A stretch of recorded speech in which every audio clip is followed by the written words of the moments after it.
Date of birth से हम अपना हॉरोस्कोप भी जान सकते हैं। जिस तारीख को आपका जन्म हुआ है, डेट आपका जन्म हुआ है, वो ग्रह आपकी कुंडली में इफ्लेक्टेड होगा ही होगा। पैसे वाला कौन सा प्लैनेट है? यूं तो बहुत सारे लोग सोचते हैं कि Venus is the planet giving money. कई लोगों का मानना है कि Jupiter gives you money and prosperity. हम बेसिकली अपनी कुंडली बनाना सीख रहे हैं, इसके बाद कोई भी खुद की लाइफ प्रेडिक्ट कर पाएगा। एक कुंडली में ऐसा योग बताता हूं जो 100% मल्टी मिलियनर योगा की निशानी है और ये कभी फेल नहीं होगा।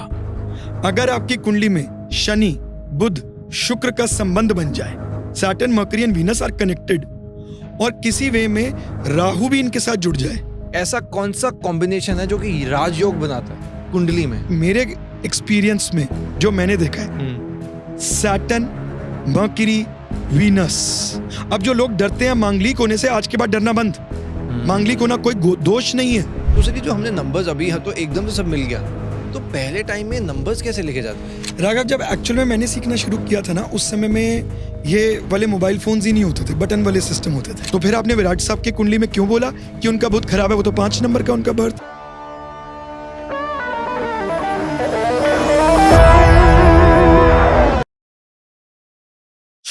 आज का एपिसोड मेरा फेवरेट है।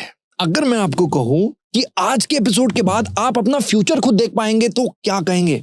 हमारे साथ है अभय खन्ना, वेल रिनाउंड एस्ट्रोलॉजर हैं। हमने कुंडली की बात करी, आज तक उन्होंने ये चीजें रिवील नहीं करी, कोई भी नहीं करेगा, पर हम एज एन ऑथेंटिक चैनल आप तक ये फ्री कंटेंट लाएंगे। आज आप अपनी कुंडली बनाना सीखेंगे, प्लैनेट्स के बारे में जानेंगे, हर पॉइंट पे बहुत रिलेटेबल कंटेंट लगेगा। लाइफ में जो भी प्रॉब्लम चल रही है वो आपके किसी प्लैनेट से लिंक्ड होगी। एपिसोड के एंड में उनकी हमने रेमेडीज भी दी है। शनि की 7.5 है, कोई प्लैनेट का प्रॉब्लम चल रहा है। सक्सेस की बात करी, जैसे विराट कोहली का जो सक्सेस है उसके पीछे कौन सा प्लैनेट छुपा है। अगर आज आप अपनी लाइफ में करियर, रिलेशनशिप, सक्सेस, किसी भी प्रॉब्लम में हो, आप इस प्रॉब्लम को खुद डिटेक्ट कर पाओगे। कोई किसी वहम में नहीं डालेगा, किसी एस्ट्रोलॉजर के पास आप जा नहीं रहे हो, इस स्किल को खुद सीख रहे हो। जाने से पहले रिक्वेस्ट करना चाहूंगा कि बहुत मेहनत करते हैं ऐसा ऑथेंटिक कंटेंट लाने के लिए। आपसे रिक्वेस्ट ही है कि चैनल को सब्सक्राइब कीजिए। मैं बोलता हर बार हूं, पर करते बहुत कम लोग हैं। एक सब्सक्राइब हमारे लिए मोटिवेशन की तरह काम करेगा। Enjoy the show. सो अगर मैं आपको सच बताऊं ना, जब भी पॉडकास्ट शुरू होने वाला होता है, एक ना वाइब मैच होना बड़ा जरूरी है। तो अभी जी, जब से आप आए हैं ना, ऐसा लग रहा है अभी तो पार्टी शुरू हुई है। Welcome to the show. जय श्री कृष्णा। जय Shri Krishna. Radhe Radhe to all. Radhe Radhe. So Abhi ji, पहले ना मैं बहुत कुछ बातें करनी है, मुझे पता है आज सब लोग आप पे ना नजरे गाड़े बैठे हैं कि भैया पैसे कहाँ से आएंगे, रिलेशनशिप, लाइफ, सक्सेस, फ्यूचर, मैं सब पे आऊंगा। पर आपने जो अभी मुझे एक बात बोली ना, वो मेरे अभी तक कीड़ा दिमाग में घूम रहा है कि आपने बोला कि मैंने खुद एस्ट्रोलॉजर के बड़े धक्के खाए और आज आप खुद एक एस्ट्रोलॉजर बन गए।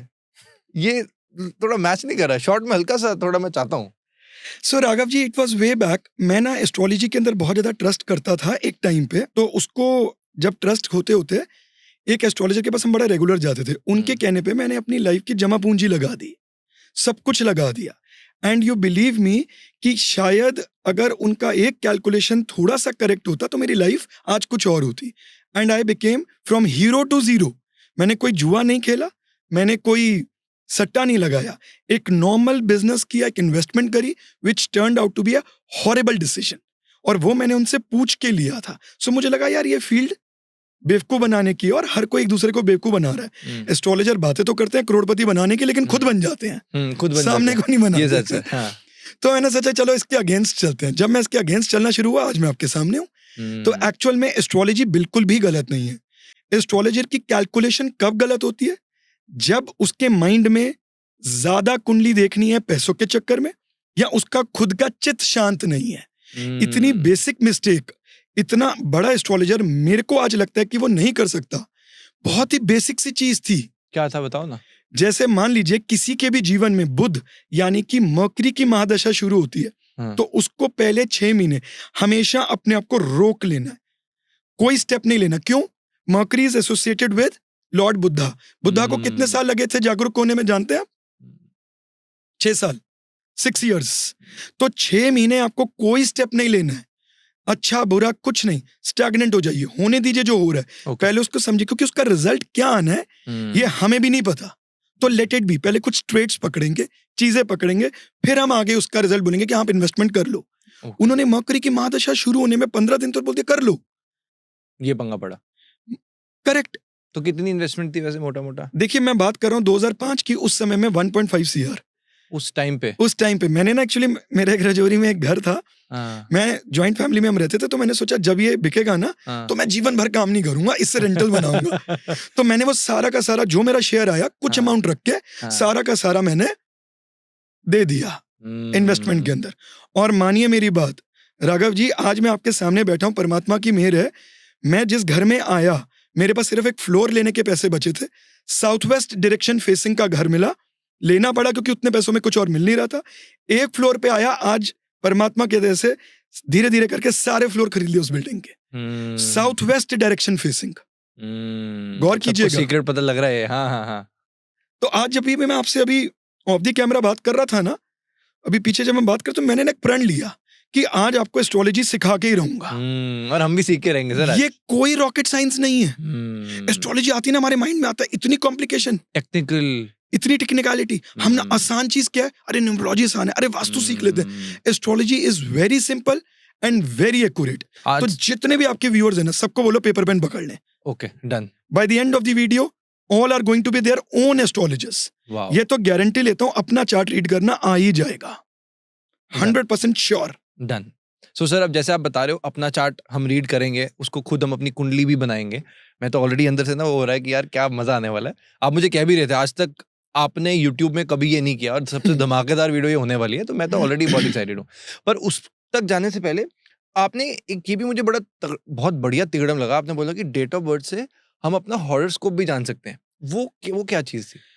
राघव, हर फील्ड में ना कोई चीट कोड्स होते हैं। हाँ। हर बंदा, हर मास्टर वो चीट कोड्स जानता है, लेकिन देता कोई नहीं। सो आई स्टिल रिमेंबर, जब मैं इकोनॉमिक्स पढ़ रहा था ना, तो मेरे जो टीचर थे उन्होंने मुझे कुछ चीट कोड्स दिए। अब जब मैं ट्यूशन टीचर, अब जब मैं क्लास में बैठता था तो मेरी टीचर न्यूमेरिकल लिखती थी, अभी वो लिख के खत्म करती थी, मैं आंसर दे देता था। तो कहती तुम्हारे पास वो बुक है क्या जहां से मैं न्यूमेरिकल्स देती हूँ, तुम्हें आंसर कैसे पता होता? तो these are called cheat codes. तो एस्ट्रोलॉजी के चीट कोड्स क्या है? बड़े सिंपल है।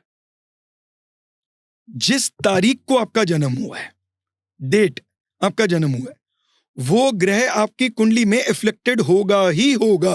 ऑलराइट। एंड वो प्लैनेट, क्योंकि आपका उस दिन जन्म हुआ है, तो वो प्लैनेट आपका मित्र है तो आपका फ्रेंड, लेकिन इफ्लेक्टेड है।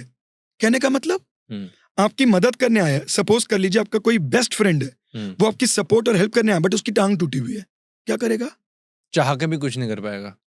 तो टू बी मोर प्रिसाइज, अगर आपका बर्थ किसी भी मंथ की 1st, 10th, 19th या 28 को हुआ, तो कौन सा प्लैनेट आपको रूल कर रहा है? सूर्य, जिसका टोटल 1 पे आता है। ऐसे ही आप सारे प्लैनेट्स के लिए लेंगे। सो अभी जी जैसे मेरा 25 है, तो मैं 25 का क्या करेंगे? ऐड कर देंगे, क्या करें? आपने मंथ भूल गए, ईयर भूल गए, डेट क्या है? 25। 5 + 2 7, यानी कि आपकी कुंडली में केतु इफ्लिक्टेड होंगे ही होंगे। ओके, इफ्लिक्टेड यानी कि वो ठीक नहीं होंगे। करेक्ट, उनका डीएनए ठीक नहीं होगा।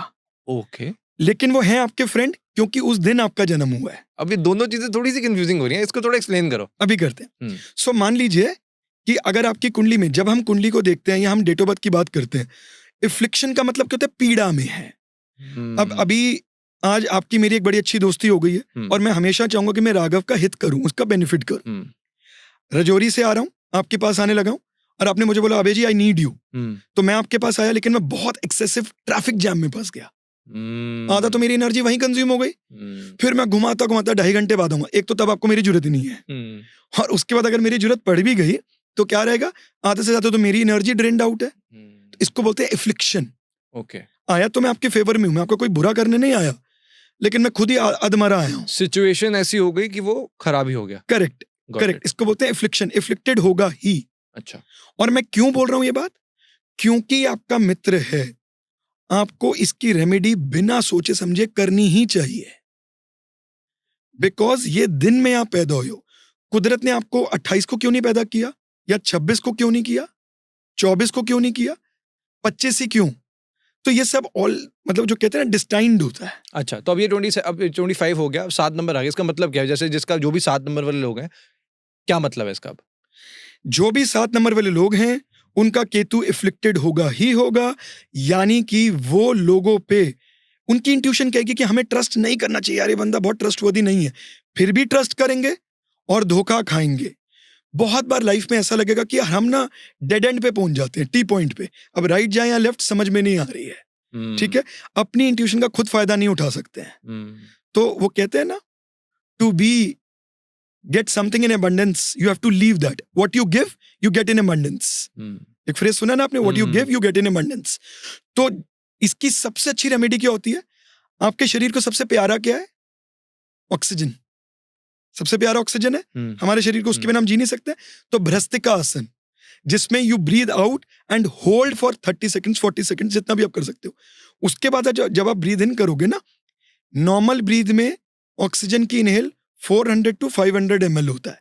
जब आप डीप ब्रीथ करोगे ना, इसके बाद it can multiply two 4x, तो आपके शरीर के हर पार्ट में ऑक्सीजन पहुंचता है। इससे क्या होगा? 7 नंबर वाले को क्या मिलेगा? उनका चित्त शांत होगा, माइंड में ऑक्सीजन ज्यादा पहुंचेगी और they will start to believe their own intuition.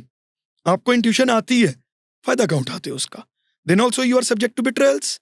फिर भी आपको वो धोखा मिल गया, फिर भी आपने ट्रस्ट किया, चलिए नहीं भी मिला तो आप डेड एंड पे पहुंच गए, मेहनत भी करी, सब कुछ किया, फिर क्या होता है? हम ऑफ ट्रैक होना शुरू हो जाते हैं। ठीक है, ये इमोशनल क्वेश्चन तो मैं बिलीव करता हूँ, मैं भी बहुत लोगों पे ट्रस्ट तो कर लेता हूँ, बट वो ट्रस्ट लायक होते नहीं है, बाद में पता लगता है। एग्जैक्टली। तो ऐसे ही हर डेट ऑफ बर्थ के लिए तो अब एक बार आप शॉर्ट में क्विकली बता दो, जैसे 1 से 9 अगर सम करके जिसका 1 बना, 2 बना, 3 बना, तो उसका क्या प्रॉब्लम है और वो क्या उसकी रेमेडी है? सो जिनका भी बर्थ का डेट 1 पे आएगा, उनका सूर्य उनकी कुंडली में इफ्लिक्टेड होगा ही। और जब मैं टर्म बोल रहा हूँ इफ्लिक्शन, इसका मतलब ये नहीं है कि आपने थोड़ा सा कहीं से देखा रहे मेरा सूर्य तो एक्सॉल्टेड है, एरीज में, आप थोड़ी बहुत नॉलेज रखते हो इधर उधर से, आपने देखा रहे ये तो एरीज है, किसी पंडित जी ने बोला एक्सॉल्टेड है, तो ये इफ्लिक्टेड कैसे हुआ? मेरी बात भूलना मत, वो आपका मित्र है लेकिन वो पीड़ा में है, वो आपकी मदद नहीं कर रहा है। अगर आपका डेट ऑफ बर्थ 2 पे आ रहा है टोटल सिंगल डिजिट, तो आपका मून इफ्लिक्टेड होगा ही होगा। अगर आपका डेट 3 पे है तो आपका जुपिटर इफ्लिक्टेड होगा ही होगा। अगर आपका 4 नंबर है टोटल तो आपका राहु इफ्लिक्टेड होगा ही होगा। अब एक ऐसे नंबर की बात करने जा रहा हूं जिसको बहुत पावरफुल नंबर बोला जाता है, नंबर 5 न्यूमरोलॉजी में। चलिए, अगर आपका नंबर 5 है तो आपका मर्करी इफ्लिक्टेड 100% होगा। जैसे आपका था, जिसका एग्जांपल देखना चाहते हो आप, विराट कोहली साहब। Number 5 Mercury afflicted, he is at times emotional in his speech.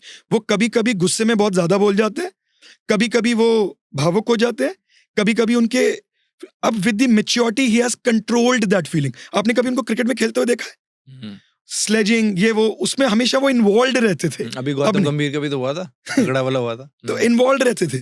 तो ये उनकी गलती नहीं है, मर्करी का काम ही है इफ्लिक्शन। ठीक है, तो मर्करी यहां पर इफ्लिक्टेड रहेगा ही। अब अगर हम बात करते हैं 6 नंबर की, तो 6 नंबर में क्या आएगा जी? वीनस इफ्लिक्टेड। उस एग्जांपल से आप समझ गए। अब आप कहेंगे कि he is having very good command over mercury, वो बहुत अच्छी इंग्लिश बोलते हैं, अपनी लैंग्वेज में बहुत अच्छा कंट्रोल उनको, तो मर्करी अच्छा है क्योंकि उनका कुंडली में मर्करी अगर मैं देखूं तो एक्सचेंज होके एक्सॉल्टेड हो रहा है परिवर्तन योगा में। लेकिन क्योंकि मैंने आपको चीट कोड दिया है, जिस चीट कोड में हम कह रहे हैं कि जो आपका डेट ऑफ बर्थ है वो आपका प्लैनेट इफ्लिक्टेड है तो उसकी कमी आपको मिलेगी ही मिलेगी। तो this is coming to that point. अगर आपका डेट ऑफ बर्थ 6 है तो वीनस इफ्लिक्टेड होगा, डेट ऑफ बर्थ 7 है तो केतु, 8 है तो सैटर्न, 9 है तो मार्स, ये इफ्लिक्शन मिलेगी ही मिलेगी।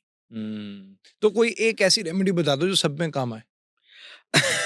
सबकी कॉमन तो नहीं हो सकती है, इंडिविजुअल अपनी डेट ऑफ बर्थ के हिसाब से आप क्या रेमेडीज करें और इनडायरेक्टली आपको वो प्लैनेट्स की भी रेमेडी मिल जाएगी, ये हम जरूर कर सकते हैं। कॉमन नहीं हो सकते क्योंकि हर नंबर की एनर्जीज अलग है, हर प्लैनेट की एलिमेंट्स अलग है, उसकी एनर्जीज अलग। पैसे वाला प्लैनेट बता दो, सबको जानना वो पैसे वाली दिक्कत, पैसे वाला कौन सा प्लैनेट है? देखिए, यूं तो बहुत सारे लोग सोचते हैं कि Venus is the planet giving money. कई लोगों का मानना है कि Jupiter gives you money and prosperity. कई ऐसा भी कहते हैं कि राहु मेक्स यू राजा। ये तो आप इतनी वीडियोस देखोगे, रंग से राजा राहु। एक नया मेरे आगे क्रॉस एक क्वेश्चन लोगों मैंने सुना है जो लोग बोल रहे हैं कि तू बड़ी ऐश मौज कराता है, सब कुछ ही तो कवर कर दिया भाई, तो रह क्या गया? तो answer is the planet which is well placed in your chart. आपने एक मूवी देखी है चांदनी चौक टू चाइना? उसमें वो एक लाइन बोलते हैं कि मैंने जितने तेरे को मूव सिखाए मुझे वो नहीं चाहिए, मुझे वो मूव चाहिए जो तू बचपन से करता आ रहा है। दीदी प्लैनेट इन योर चार्ट जो कि अच्छे घर को लेके जा रहा है, जो आपका फेवरेबल प्लैनेट है, वो आपको 100% पैसा देगा ही देगा। It can even be Saturn जिससे आप सारा डरते हो। आपको पता है अगर सैटर्न पैसा देने में आते हैं तो आपको मल्टी मिलियनियर जमींदार बनाते हैं। एक कुंडली में ऐसा योग बताता हूं जो 100% मल्टी मिलियनियर योगा की निशानी है और ये कभी फेल नहीं होगा। अगर आपकी कुंडली में शनि, बुध, शुक्र का संबंध बन जाए, Saturn, Mercury and Venus are connected, और किसी वे में राहु भी इनके साथ जुड़ जाए, तो 100% आप मल्टी मिलियनियर बनेंगे ही बनेंगे। कोई एग्जाम्पल है, कोई सेलिब्रिटी हो? बहुत सारे, जैसे? और इसको एक और मॉडिफाइड फॉर्म बताता हूं। अब आपने आज bye the end of the video आप एस्ट्रोलॉजी तो सीखने वाले हो, तो आप सीख गए, तो आपने देखा हमारा एक कॉम्बिनेशन तो नहीं बन रहा है और आप मायूस हो गए। बिल्कुल ऐसा नहीं है। एक हमारे आरजी राव साहब थे, he did a beautiful work creating a science which is called as Bhrigu Nandi Nadi. इसमें उन्होंने भृगु नाड़ी और नंदी नाड़ी ग्रंथ को जोड़ के, नंदी ग्रंथ को जोड़ के BNN भृगु नंदी नाड़ी बनाया, जो कहता है कि जब आपका जन्म हुआ स्काई का स्नैपशॉट ले लिया गया, कौन सा ग्रह का है, उसको हम कुंडली बोलते हैं, उससे हम देखते हैं we start to predict, but planets keep on moving. तो आपकी कुंडली में ऐसा समय आता है या क्या आने तो नहीं वाला जिसमें शनि, बुध और शुक्र इकट्ठे मिलने वाले हैं। Make the maximum use of it. अब आप कहेंगे जी अगर वो समय आ ही रहा है तो why do we need to know it earlier? क्योंकि मान लीजिए आप 1 लाख रुपए महीना कमा रहे हो और आपका ये योग बन गया, तो 100% आपका 1.5 लाख, 1.25 लाख रुपए सैलरी होने वाली है, but you will be happy with it, क्योंकि आपको कहीं कोई प्रॉब्लम नहीं हो रही है, लाइफ बड़ी स्मूथ चल रही है, पैसा हर जगह से आ रहा है, आप बिल्कुल खुश हो। लेकिन अगर आपको ये पहले बता दिया गया तो मिट्टी को भी हाथ लगाओगे ना, वो भी सोना बनेगा। This combination keeps on building. कईयों की कुंडली में ये नहीं बनता है कभी भी, और कईयों की कुंडली में ये बहुत अर्ली एज में आ जाता है, जो बहुत जल्दी स्टार्टअप्स देख रहे हो 22 साल के बिलियनर बन जाते हैं। एब्सोल्युटली। या तो वो मौजूद है कॉम्बिनेशन, या वो क्रिएट हो रहा है with the movement of the planets. तो सर ये कैसे पता चलता है कि ये कॉम्बिनेशन बन रहा है?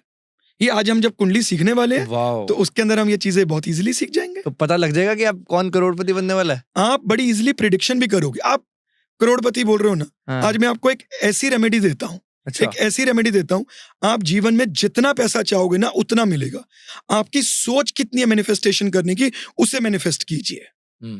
सिर्फ एक सिंपल सी चीज करनी है। हमारी 10 महाविद्या में one of the Mahavidya is तारा देवी। आपको माँ तारा का 41 दिन आपको उनकी सिद्धि करनी है। उनके उग्र रूप की नहीं, माँ के रूप की सिद्धि करनी है, जिसको हम बोलते हैं blue Tara Devi. A simple मंत्र which you need to chant, ओम भीम तारे व्रीम सोहा, ओम भीम तारे व्रीम सोहा।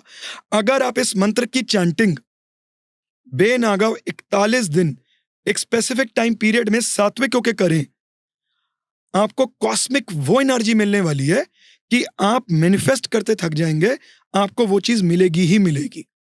और मानिए जिस समय में आप इसको कर रहे होंगे ना सिद्ध, आपको कुछ ऐसे अद्भुत एक्सपीरियंसेस होंगे कि आप एक्सप्लेन नहीं कर पाएंगे। तो इसको हमेशा एक एकांत अकेले कमरे में करना चाहिए। No one is allowed in your absence या within when you are present to enter that room till the time आपने अपनी सिद्धि प्राप्त ना की हो। ये एक ऐसा मंत्र है जो कभी खाली नहीं जाता। और आप मुझे मरवाने वाले हो, क्योंकि बहुत सारे लोग जो वशीकरण करते हैं और जो आपके लिए बिहाव पे बहुत सारे कार्य करते हैं, आपको हम ये करके देंगे, उन सब ने इनकी सिद्धि प्राप्त ही की होती है, तभी वो बहुत अमीर। अच्छा, अब लॉजिक समझ आ रहा है सर। जो मैनिफेस्ट करते हो वो मिलता है। डिपेंड्स अपॉन योर सोच। जरूरी नहीं है कि सबको 100 करोड़ चाहिए, किसी को लाइफ चाहिए, किसी को हेल्थ चाहिए, it's your choice. Got it sir. अब सर हम ऐसा करते हैं, अब हम let's get into the real thing. जो मैं चाहता हूँ कि आपने बताया ना राजयोग बन जाता है, कुंडली बन जाती है, किस तरह से आज जो हम एस्ट्रोलॉजी सीखने वाले हैं, करें स्टार्ट सर को। राघव, उसको स्टार्ट करने से पहले ना मैं कई लोग हमारे जो व्यूअर्स जिनको डेट कैलकुलेट करने में भी प्रॉब्लम आ रही हो, ओके, या कईयों को डेट भी नहीं पता, तो हमारी लाइफ में ऐसे कौन से जनरल वीकनेसेस या ट्रेट्स होते हैं जिससे हम पता लगा सके कि कौन सा ग्रह हमारी कुंडली में कमजोर है। ठीक है, got it. You don't need anything for that. ठीक है। कुछ नहीं चाहिए। तो मान लीजिए अगर आपको लगता है कि सुबह उठते ही लेजीनेस है, शरीर में ताकत नहीं है, बहुत शाइन करने की इच्छा होती है, बहुत तरक्की करनी है, आइडिया कोई नहीं है, अपने ऑफिस में बहुत काम करते हो, ट्रू वर्कर, बट उसका श्रेय कोई और ले जाता है, सूर्य है कमजोर।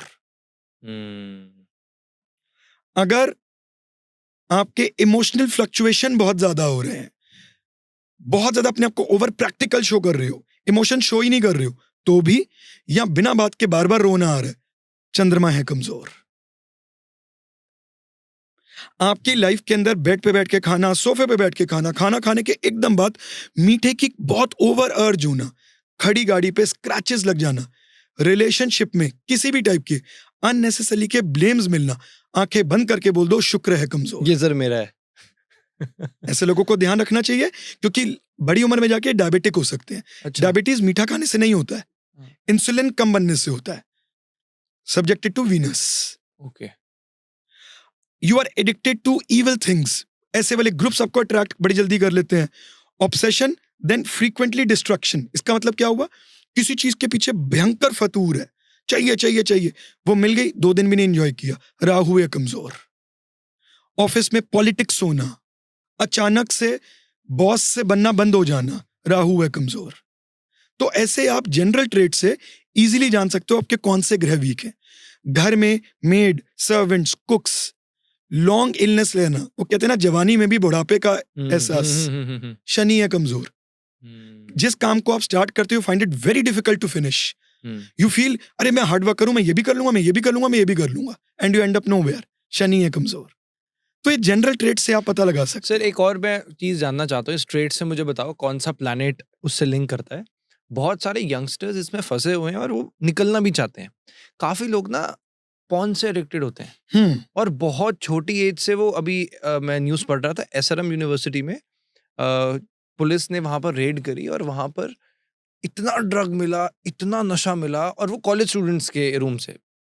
तो मैं आपसे जानना चाह रहा हूँ, जो पॉर्न सेक्सुअली बहुत ज्यादा अट्रैक्ट हो रहा है, ये कौन से प्लैनेट की निशानी है? राघव मैं तो आपसे प्रेडिक्शन करवाने वाला हूँ आज, क्योंकि अभी हम उसी की तरफ आगे बढ़ रहे हैं। अच्छा। अभी जितना भी समझे हमने, इमोशंस का कौन सा प्लैनेट समझा जो हमने अभी बार बार बात करी? मून, चंद्रमा।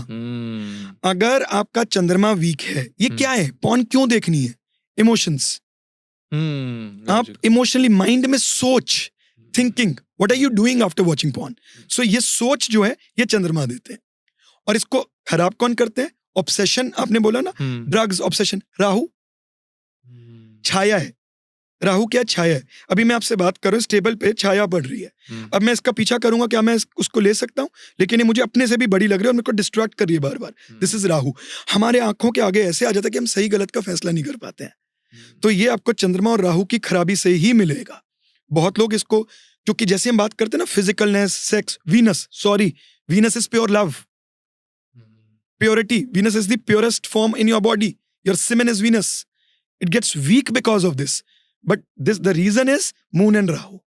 इसका अफ्लिक्शन है। तो सर पॉर्न से निकलना हो तो क्या करें? बहुत लोग एडिक्टेड है। रेमेडीज जब अभी हम डिस्कस करेंगे, will cover remedies of all 9 planets. Perfect, ठीक है। कॉमन रेमेडीज कवर करेंगे। ठीक है सर, करें सर, स्टार्ट करें फिर। बिल्कुल सर। ये क्या क्या हो गया? नंबर्स बॉक्स ये तो क्या कर रहे हो? देखो बहुत सिंपल है। हाँ। और ये जो कुंडली है ना, आज इसको सीखने के बाद आप खुद से पता लगा सकते हो कि आपको पैसा कहाँ से आना है, कितने धनी हो गए, कैसे पैसा कमा सकते हैं, और खुद के एस्ट्रोलॉजर बनने वाले हो। क्या बात है। ऑलराइट राघव, एस्ट्रोलॉजी ना बहुत प्रिसाइज है। बस सीखने के लिए ना 5 मिनट की शांति और थोड़ा सा क्लैरिटी ऑफ माइंड चाहिए। ठीक है सर, राइट, इजीली सीख सकते हैं हम इसको। ठीक है। तो इसका मतलब सर ये हुआ कि हम बेसिकली अपनी कुंडली बनाना सीख रहे हैं, इसके बाद कोई भी खुद की लाइफ प्रेडिक्ट कर पाएगा। हम कुंडली भी बनाना सीख रहे हैं और प्रिडिक्शन भी लगे हाथ ही आ जाएगी। चलो ठीक है सर। तो अभी ये स्टार्टिंग का क्या बेस क्या है? थोड़ा सा चीट कोड्स मैंने आपको जो शुरू में दिए थे ना, हम हर चीज के चीट कोड्स लेते हैं, उससे क्या आप जल्दी कनेक्ट करते हैं, और जब जल्दी कनेक्ट करते हैं कॉन्फिडेंस आता है। राइट। तो अब ये बॉक्स कैसे बनाया? तो राघव क्या है कि इसके 2 पॉइंट्स हैं आपके पास। नंबर 1, आजकल बहुत सारे फ्री सॉफ्टवेयर्स आपके पास ऑनलाइन अवेलेबल हैं। ठीक है। उनमें आप अपनी डेट ऑफ बर्थ डालो, टाइम ऑफ बर्थ डालो, प्लेस ऑफ बर्थ डालो, और ऐसा एक चार्ट आपके सामने बना हुआ आ जाएगा। तो ये चार्ट का मतलब क्या है, आपने कंफ्यूज नहीं होना, इसको हम बोलते हैं हॉरोस्कोप कुंडली चार्ट। आप सर यहाँ पे लिख दो। ठीक है, इसको हम बोलते हैं कुंडली चार्ट। कुंडली कुंडली चार्ट, चार्ट का मतलब ठीक क्या है? North north north Indian style है ये। ठीक है, ये नॉर्थ इंडियन स्टाइल है। ठीक है, इसका मीनिंग क्या हुआ? नॉर्थ इंडियन स्टाइल का मीनिंग हुआ कि जब ये स्क्वायर बॉक्स में हम कुंडली देख रहे हैं तो ये नॉर्थ इंडियन है। एक साउथ इंडियन होता है, ओके, एक वेस्टर्न होता है, अलग अलग होते हैं, बट आप नॉर्थ इंडियन को ऑप्ट करो, इजीली आ जाएगा। खुद बनाना है तो बहुत सिंपल है, एक बॉक्स बनाओ स्क्वायर, उसके बाद एक डायमंड बनाओ बीच में, ठीक है, ऐसे लाइंस को ड्रॉ करके, देन एक लाइन ऐसे और एक लाइन ऐसे, क्रॉस बना दिया, तो यू विल गेट दिस। ठीक है, क्रॉस ओवर मत करना, यहाँ आके छोड़ देना। ठीक है, तो यू विल गेट दिस। अब ये चार्ट इजीली अवेलेबल है। ठीक है, अब आपने अपनी डेट ऑफ बर्थ डाली, आपके सामने चार्ट आ गया, अब आप घबरा गए कि ये है क्या, लिखा क्या हुआ, कुछ नहीं है। राघव 2 मिनट इसको समझाने से पहले मेरी एक चीज इजीली समझो। हमारा जो स्काई है, अंतरिक्ष जिसको हम बोलते हैं, इसको 12 भागों में बांटा गया। इसको 12 भागों में बांटा गया। उसके अंदर हमारी 12 राशिज आती हैं। क्या आती है? 12 राशियां। ठीक, तो कौन सी होती है? फटाफट से लिख लेंगे एक बार हम। 1 इज एरीज, 2 इज टॉरस। मैं क्यों नंबर्स ले रहा हूं?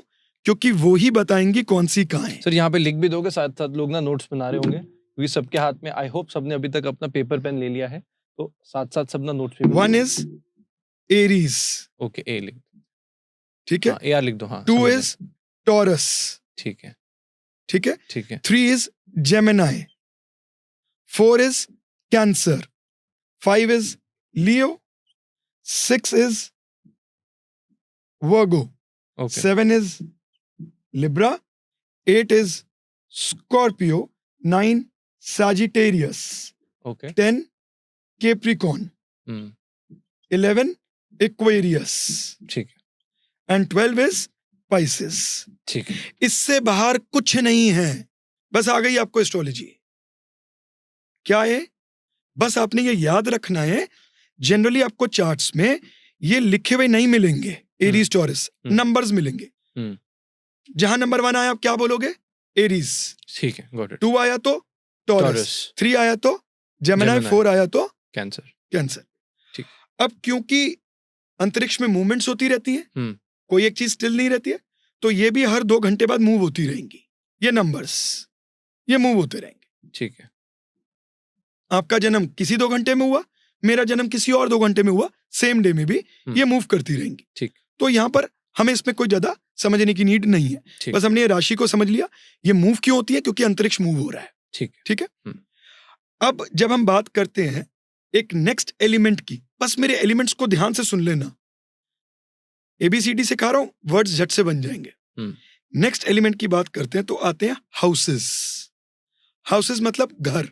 अब ये 12 राशियां तो आपने देख ली, इन 12 राशियों को तो 12 घर भी चाहिए, इनको कहीं ना कहीं तो रहना है। तो घर होते हैं हमारे ये बड़े डायमंड्स और ये छोटे डायमंड्स। तो आपने कंफ्यूज नहीं होना कि ये बड़ा डायमंड मतलब ये बड़ा घर, ये छोटा डायमंड यानी कि छोटा घर। कुछ नहीं है। लोग ये सोचेंगे इसमें कम पैसे, इसमें ज्यादा पैसे। ऐसा कुछ नहीं है, ऐसा कुछ नहीं है। ये सब एक जैसे हाउसेस ही हैं। ठीक है। और राघव ये हर केस में फिक्स्ड रहते हैं, यानी कि इसको हम बोलेंगे फर्स्ट हाउस। क्या बोलेंगे? First house. एंटी क्लॉकवाइज चले, ठीक है, इसको बोलेंगे second house, third, fourth house, fifth house, sixth house, 7th, 8th, 9th, 10th, 11th and 12th। Sir अगर माइंड ना करो तो हम लिख दें छोटा छोटा सा, बाद में अगर कंफ्यूजन। इसको लिखने की नीड नहीं है राघव। अच्छा, नीड आपने भी तो बोला। हाँ। ये हर केस में फिक्स्ड है। ओके, ये कभी मूव नहीं करेगा। अच्छा, मान लीजिए फॉर एन एग्जाम्पल मैं यहां लिख देता हूं नंबर 9। हाँ, ये क्या रहेगा? फर्स्ट ही हाउस। हाँ हाँ, ठीक है। ये हर केस में फर्स्ट हाउस ही है। राइट। तो सर लोगों को बाद में भूल ना जाए वो सीरीज क्या है, तो इसलिए हम अगर साइड में लिख दें तो इजी हो जाएगा। तो हम यहाँ पे 5 लिख देते हैं, हम यहाँ पे 1 फिर 2 5 लिख के साइड में, चाहे हम यहाँ पे लिख दें। इसके लिए आप ऐसे वाले नंबर्स लिख सकते हैं, रोमन नंबर्स। ठीक है। 1 2 3 4 5 6 7 8, 9, 10, 11 and 12. 11 And एंड ये 12. clear. राघव ये हर केस में फिक्स्ड रहेंगे, Got it. हमें कभी कंफ्यूज नहीं होना. ठीक है सर. 2 एलिमेंट्स आ गए आज आपको. जी. कौन से आए? राशिज आर 12 राशि starting from Aries, Aries, Taurus, Gemini, Cancer, Leo. Order यही है ठीक है. और हमेशा यही रहेगा. Virgo, Libra, Scorpio, Sagittarius, Capricorn, Aquarius and Pisces. ठीक है. बस. ये हो गई. हाउसेस समझ में आ गए. समझ आ गया. Always fixed. Always fix. Houses fixed है. बाकी जो हमारे प्लैनेट्स है वो मूव करते रहेंगे. मैं इसको एक बार के लिए मिटा रहा हूं. मिटा दो. राघव ये कौन सा हाउस है? ये सेकंड हाउस है. आ गई. हाँ. ये हर केस में फिक्स्ड है. हाँ. नंबर कोई भी लिखो, you will not gate confused. ठीक है. ठीक आ गई 2 चीजें. गुड. अब राघव एक तीसरा एलिमेंट पकड़ते हैं. ठीक है. Very simple. बस ये 3 ही चाहिए अभी के लिए हमें. That are called planets. Planets का मतलब क्या है? मतलब कि ग्रह. हर एक राशि, हर एक घर का, हिंदुस्तान में या कहीं भी वर्ल्ड में ले लो, हर एक घर का कोई ना कोई मालिक होता है. ऐसे हर एक राशि का कोई ना कोई ओनर है. अच्छा. और वो है प्लैनेट्स. अच्छा. बस कितने ग्रह होते हैं? 9. उन 9 ग्रह में 2 ग्रहों को कोई घर नहीं मिला, कोई राशि नहीं मिली, तो कितने बचे? 7. 7 प्लैनेट्स को ये 12 राशियां डिवाइड हो गई. कैसे हुई? सिंपल है. सबसे पहले कौन सा है? एरीज. 1 and 8. ये क्या है राघव? दोनों चीजें. 1 and 8 क्या है? राशिज. 1 and 8 क्या है? राशिज. 1 and 8 का ओनर कौन है? मालिक कौन है? मंगल. टॉरस का ओनर कौन है? वीनस. जेमिनाई का कौन है? मर्क्यूरी. साथ साथ लिख दो ये ना लोग. तो जो मैं लिख रहा हूं, हाँ. अगर आप इस तरीके से लिखोगे, you will learn it very easily. ठीक है. ये 2 to 7 क्यों लिखा आपने? अभी बताता हूं. ओके. राघव देखो, ये 3 ना लर्न करने में बड़ा इजी रहेगा. 1 2 3 और उल्टा चलो 8 7 6. दोनों के लॉर्ड मंगल ही हैं. इन दोनों का लॉर्ड वीनस ही है. इन दोनों का लॉर्ड मर्क्यूरी है. ओह ठीक है. ठीक. Easy to learn. नहीं तो आप कहोगे 1 का मार्स, 2 का वीनस, 3 का मर्क्यूरी. मैं भूल गया. हाँ. तो पहले 1 2 3 लिखो, फिर उल्टी गिनती 8 7 6 लिख दो. ठीक है. इन दोनों का मालिक मंगल है. Got it. इन दोनों का मालिक वीनस, इन दोनों का मालिक मर्क्यूरी. 5 नंबर को मिला सन, एक ही. 4 नंबर को मिला मून, एक ही. ठीक है. 10 and 11 ये कौन है? दोनों राशियां. इनका कौन लॉर्ड है? सैटर्न. कौन मिला? सैटर्न. यहां लिख दूं. 9 and 12 ये 2 राशियों का लॉर्ड कौन है? जुपिटर. यहां तक मुश्किल तो नहीं आई राघव? कुछ टेक्निकल तो नहीं लगा? कुछ भी टेक्निकल नहीं. मुझे समझ आ गया. देखो अभी तक 3 चीजें आपने बताई हैं. आपने बता दी, पहले राशियां बता दी, फिर उसके बाद बता दिया कि फिक्स्ड घर होते हैं. फिक्स्ड घर पता लग गए 12. उसके बाद आपने बता दिया कि ये जो सारे नंबर्स हैं, जो भी 1 से, जो हमारी राशियां बेसिकली, उनको प्लैनेट्स रूल करते हैं. एब्सोल्युटली. 3 चीजें पता लगी. परफेक्ट है ना? 3 एलिमेंट्स आ गए. चौथा कुछ नहीं मांगूंगा और प्रेडिक्शन सिखाने वाला. क्या बात है सर, मजा आ गया. अच्छा एक अंदर से क्यूरियोसिटी आ रही है. आपने बोला 2 प्लैनेट्स हैं उनको नहीं दिया गया. वो कौन से प्लैनेट्स हैं? राहु केतु. हाँ यही नॉटी, यही बात आती है ना सर. राहु केतु को देखो, आप भी सीख गए ना.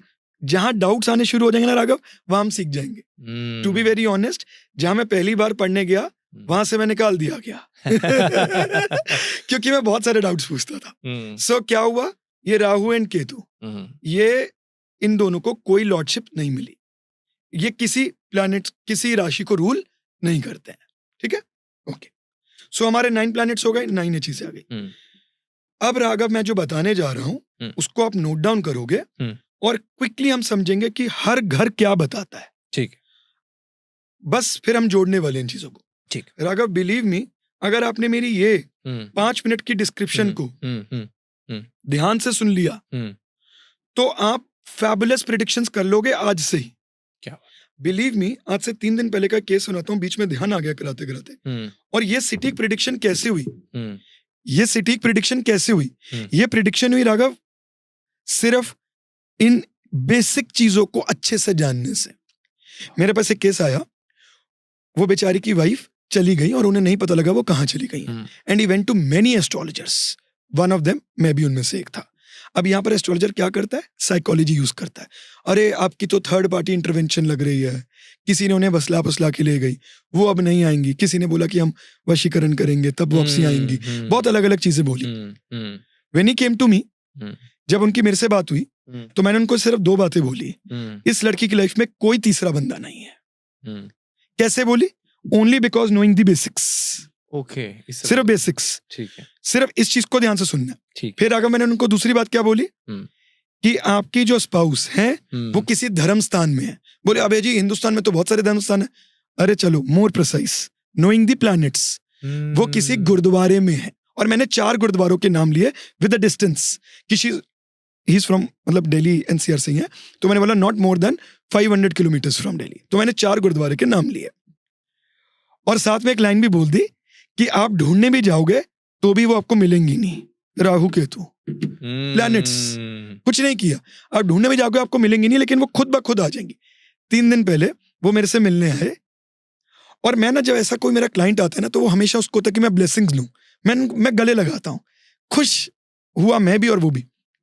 उनकी स्पाउस उन्हें नहीं मिली एज यूजुअल, बड़ा ढूंढे, बहुत लोगों ने वहमों में डाला ये वो। फाइनली उन्होंने मुझे आके क्या बताया कि मेरी स्पाउस एंटायर समय गोल्डन टेम्पल में थी। ठीक है, वहीं सेवा कर रही थी। बोले सर सबने मेरे माइंड को इतना फ्लक्चुएट करवाया कि वो तो किसी के साथ है, उनके साथ कोई और है, कुछ अनिष्ट होने वाला है, ये है वो है। बट जो आप बोल रहे थे ना, जितना मैं उसको 12 साल से जानता था, तो मैं एक्चुअली में उनकी बात नहीं मानना चाहता था। मुझे लग रहा था कि यू आर राइट, उनका वो चीज मेरे साथ सूट कर रही है, वो ऐसी कैरेक्टर की नहीं है। बट फिर भी उस समय बंदा वीक होता है। बट आपकी बात मिलके मुझे, जो आप बता रहे हो वो आपको इस चार्ट से आपको मिल गया कि वो क्या था, वो यही बता यूज दिया। किया मैंने, सिर्फ यही यूज किया। क्या बात है सर, ठीक, सिर्फ इसी को यूज करके उनको ये चीज बताई। तो आप भी बताएंगे जी? हाँ, तो फटाफट से नोट डाउन कीजिए। मैं कर रहा हूँ सर, देखो मैं ले आया, आज सिखा के रहनी है। मैं भी सीख के रहूंगा, हम सब सीख के रहेंगे। सो सबसे पहले राघव, फर्स्ट हाउस क्या बताता है? क्विकली लिखो। फर्स्ट हाउस बताता है, first house is called as your lagna. Lagna means you yourself, आपकी पर्सनालिटी, आपकी हाइट, आप खुद में स्वयं लग्न है। ओवरऑल आपके बारे में, आपकी डिस्क्रिप्शन, आप दिखते कैसे होंगे, आपका शरीर कैसा होगा, आपकी पर्सनालिटी कैसी होगी, लग्न है। ओके। दूसरा भाव, सेकंड हाउस क्या बताता है राघव? आपकी कुटुंब, आपकी वाणी, आपका पैसा। कुटुंब मतलब फैमिली, वाणी और पैसा। वाणी मतलब योर स्पीच और पैसा योर मनी। सेकंड हाउस सबको चाहिए सर ये मनी वाला तो। थर्ड हाउस क्या बताता है राघव? थर्ड हाउस बताता है आपका पराक्रम, आपका करेज, आपके छोटे भाई बहन, शॉर्ट ट्रेवल्स, ये आपको थर्ड हाउस बताता है। फोर्थ हाउस क्या बताता है राघव? आपकी mother, your comfort Jones, your घर, सुख सुविधाएं, व्हीकल्स। Fourth house. सर यहाँ पे जैसे आपने सेकंड हाउस में भी फैमिली बोलता था, इसमें मदर आ गया तो? इसमें प्योरली मदर, उसमें सारी इंटायर फैमिली। अच्छा, भाई बहन पापा, जिस घर में आपका जन्म हुआ। Got it. फिफ्थ हाउस क्या बताता है राघव? फिफ्थ हाउस बताता है आपके बच्चे, आपकी कॉलेज लाइफ, आपका प्रारब्ध। What do you mean by प्रारब्ध? पास्ट लाइफ कर्म। What do you mean by प्रारब्ध? पुराने कर्म। डेफिनेटली जो आप पास्ट लाइफ से लेके आ रहे हो, balance carry forward. Sixth house Raghav, रोग, ऋण, शत्रु। रोग, ऋण मतलब कर्जा, लोन्स, शत्रु, enemies. Seventh house, your partnerships, your spouse, general public.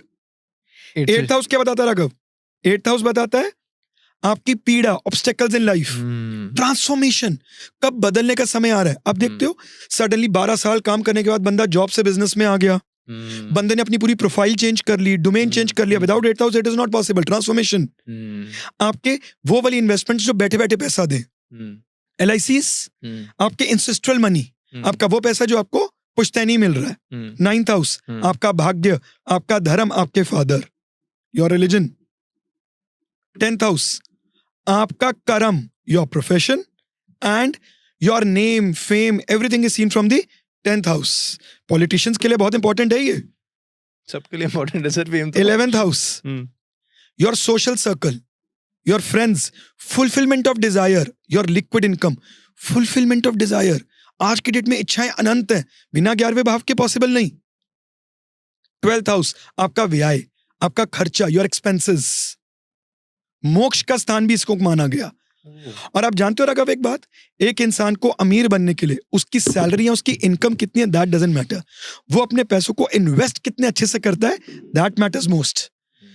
आपकी 5 लाख महीने की इनकम है और मेरी भी 5 लाख रुपए महीने की इनकम है, but my utilisation, my spending of money is much better than you. 12th house, आप उस पैसों को इन्वेस्ट कैसा कर रहे हैं, तभी आप उसको मल्टीप्लाई करेंगे। आ गए 12 भाव, समझ गए, ये फिक्स्ड है, ये फिक्स हो गया। जो मर्जी नंबर लिखो, आपने यही बोलना है, ये तेरा सेल्फ है, ये तेरा पैसा है, ये तेरा पराक्रम है। ठीक है, गॉट इट। Got it? यहाँ तक कोई मुश्किल तो नहीं लग रहा? ना ना ना, अब आप प्रेडिक्शन करने वाले हो, मैं रेडी हूँ सर, आपके बारे में आपने बस ये नोट्स खुल के रखने हैं, हाँ और ये हाउसेस की डिस्क्रिप्शन एंड प्रेडिक्शन स्टार्ट्स। ठीक है। So Raghav, starting from the first planet, सबसे पहला ग्रह को लेते हैं। अभी सब कुछ भूल जाओ, ठीक है। सिर्फ 2 चीजों से प्रेडिक्शन करने वाले हम। सो सबसे पहला प्लैनेट लेते हैं राघव, सूर्य। सन क्या है? सन इज द एरिया जहां भी वो आपकी कुंडली में बैठे होंगे, कैसे नजर आएंगे वो आपको राघव? वो आपको आपके सॉफ्टवेयर में SU के नाम से नजर आएंगे। ठीक है, जहां भी SU लिखा होगा दैट इज सन। ये सन है, ठीक है, गॉट इट। ठीक है। सो सन जो आपके सॉफ्टवेयर में है, हाँ। अब मान लीजिए सन का मतलब क्या है? तेज, लाइमलाइट, चमक। तो आपकी कुंडली में ये जिस भी घर में बैठेंगे वहां आपको लाइमलाइट चाहिए ही चाहिए। अगर आप कोई भी ऐसा काम कर रहे हैं जो आपको लाइमलाइट नहीं दे रहा है, आप उस घर से डिससैटिस्फाइड होके उस काम को छोड़ देंगे। एग्जांपल है Raghav, now your turn, test लेने वाला हूं मैं आपका। Sun is in the 3rd house, तो क्या बोलोगे आप? The native wants limelight in courage. Exactly, जहां वो अपना पराक्रम दिखा रहा है, जहां वो अपना पराक्रम दिखा रहा है, वहां उसे वाहवाहियत चाहिए ही चाहिए। लोग उसको सलाहें, अरे यार तू बहुत बढ़िया है। मान लेते हैं कि आपकी जो भी टीम है इन द बैकएंड, उनमें किसी का सूर्य 3रे भाव में, you are giving equal importance to everyone, उन्हें मजा नहीं आने वाला। वो कहेंगे मुझे वाहवाहियत तो दी नहीं, मैं तो सुबह 10 से रात के 10 बजे तक काम कर रहा हूं, मेरे पराक्रम की मुझे एक्स्ट्रा वाहवाहियत चाहिए, आई वांट लाइमलाइट। आप उनके एग्जांपल्स दें कि यार ये बंदा फलाना फलाना बहुत बढ़िया काम करता है, लाइमलाइट मिल गई। Sun in the 3rd house, it is the area which where you want limelight, कहीं भी प्लेस्ड हो जाइए। राइट। तो सर अब इसमें मुझे पहले ये बताओ कि जैसे आपने बोला कि sun is in the 3rd house, तो अब पूरे चार्ट में हमने सन को यहाँ पे कैसे पाया? ऐसा देखा कि जिस समय में आपका जन्म हुआ ना, उस समय में स्क्रीनशॉट जब खींचा स्काई का, तो सन लिब्रा में थे और लिब्रा राशि 3rd हाउस में आ रही है, तो इसलिए वो 3rd हाउस में अपने आप आ गए। ये कैसे आएंगे? जब आप अपने सॉफ्टवेयर में अपनी डेट ऑफ बर्थ और टाइम ऑफ बर्थ डालोगे, आपको फिक्स्ड मिलेगा ये चार्ट, बना बनाया। अच्छा, ये भी, इसमें भी आपको मेहनत नहीं करनी, हमारे ऋषियों ने वो भी कर रखी है। और रही सही कसर आजकल के यूथ ने कर दी सॉफ्टवेयर बना के। राइट, कुछ नहीं करना है। राइट, तभी तो कह रहा हूँ it is the easiest science. तो जैसे हमने पहले जब हमने डेट ऑफ बर्थ डाली, ये नंबर्स आ जाएंगे, है ना? नहीं, अच्छा, नंबर्स जाएंगे। जब आपने डेट ऑफ बर्थ डाली, टाइम ऑफ बर्थ डाला, प्लेस ऑफ बर्थ डाला और आपने क्लिक किया, तो उसको हम डिस्क्रिप्शन में डाल सकते हैं। बड़े सारे फ्री सॉफ्टवेयर हैं, इसको यूज भी करके देख लेंगे अगर 1 मिनट आप। बिल्कुल, थोड़ा सा इजी हो जाएगा। बिल्कुल, आप शो भी कर सकते हो, उसको यहाँ रखो। हाँ, मैं यहाँ रख रहा हूँ। तो आपके पास कोई फ्री सॉफ्टवेयर है? फ्री सॉफ्टवेयर है, बट मोबाइल में प्रमोशन नहीं की सर किसी ने, क्या कर कोई भी डाल लो, कोई भी यूज कर लो, जो भी करो ना। आप एक बार कर दी मैंने, तो आपके साथ ही मैं सीख रहा हूँ और आपके साथ ही डाउनलोड कर रहा हूँ। आप कर दीजिए कोई भी। तो इसमें एस्ट्रो सर्च कर लीजिए, इजी टू यूज है, इजी टू नहीं है क्या कोई सॉफ्टवेयर? अभी नहीं बना यार, क्या बात कर बनाने के फॉर्मेट में राघव, जल्दी बनाएंगे। बस फिर आप ही क्या करेंगे ना। अच्छा, एस्ट्रो सर्च कर लो, इजी टू यूज है, बहुत सारे हैं। ठीक है, एस्ट्रो सेज कुंडली है ना? एस्ट्रो सर्च कुंडली, ठीक है। इससे क्या हो जाएगा, लोगों को और इजीली पता लग जाएगा। सो गाइस, अब हम क्या कर रहे हैं बेसिकली, इसको और अच्छे से समझने के लिए हम एस्ट्रो सेज कुंडली नाम का एक सॉफ्टवेयर डाउनलोड कर रहे हैं। फ्री ऑफ कॉस्ट सॉफ्टवेयर है और कोई प्रमोशन वाला सॉफ्टवेयर नहीं है। तो अभी जो होगा हम लाइव दिखाने वाले हैं। तो उसे सॉफ्टवेयर हो गया पांडे जी को जरूरत नहीं है प्रमोशन की। अच्छा, ओके, तो मैंने अपना लैंग्वेज सेटअप कर दिया, मोबाइल नंबर वगैरह डाल के बेसिक डिटेल्स कर रहा हूँ मैं। जो भी आप करके नॉर्मल उसको डाल दीजिए, डिफॉल्ट कर दीजिए, बाकी चीजें नो वरीज। ठीक है, very easy to use. So sir, मैंने जैसे ही सॉफ्टवेयर डाउनलोड किया, ये फ्री था, तो अब इसमें सबसे पहले ऊपर कुंडली आ रहा है, तो कुंडली पे क्लिक करो। सो जैसे आपने ये सॉफ्टवेयर डाउनलोड किया, अब आप इसको यहाँ पर रखो एक बार। मैं एक बार इसको थोड़ा कैमरा में दिखा दो। हाँ, मैं कैमरे में दिखा रहा हूँ और आप इसको यूज करो। तो ये सॉफ्टवेयर है। अब आपने अपना सॉफ्टवेयर डाउनलोड कर लिया। हाँ जी। अब आप इसको कुंडली पे क्लिक कीजिए, यहाँ पर आप जो भी अपना नाम है उसको डाल दीजिए। सो लेट्स से हम अभी ये डाल देते हैं। अपनी डेट ऑफ, राघव आप खुद करो, इजीली आ जाएगा, लो राइट। आप करो। तो मैं अपनी डिटेल्स डाल रहा हूँ, आप कैमरे में देखो। राइट, तो मैं अपना ही डाल देता हूँ। अपनी डेट ऑफ बर्थ डाल दीजिए, date of birth, time of birth. ठीक है, अगर टेंटेटिव टाइम ऑफ बर्थ है तो जो आइडिया है वो डाल दो, ठीक है। And place of birth. Time of birth तो टेंटेटिव कुछ भी डाल दूं? नहीं, एक्यूरेट है तो एक्यूरेट डालिए, मुझे याद नहीं है। याद नहीं है तो अभी टेंटेटिव डाल दीजिए अंडरस्टैंडिंग के लिए। ठीक है, प्लेस ऑफ बर्थ तो मुझे पता है। राइट, तो मैंने कुछ टेंटेटिव चीजें डाली हैं, बस वो डाल के दे दो। हाँ। अब जैसे राघव आपने अपना नेम, अपनी डेट ऑफ बर्थ और टेंटेटिव टाइम ऑफ बर्थ और प्लेस ऑफ बर्थ आपने डाल दिया, जी। ठीक है। अभी आ रहा है शो कुंडली, तो इस पे हम क्लिक कर देते हैं, शो कुंडली। राइट।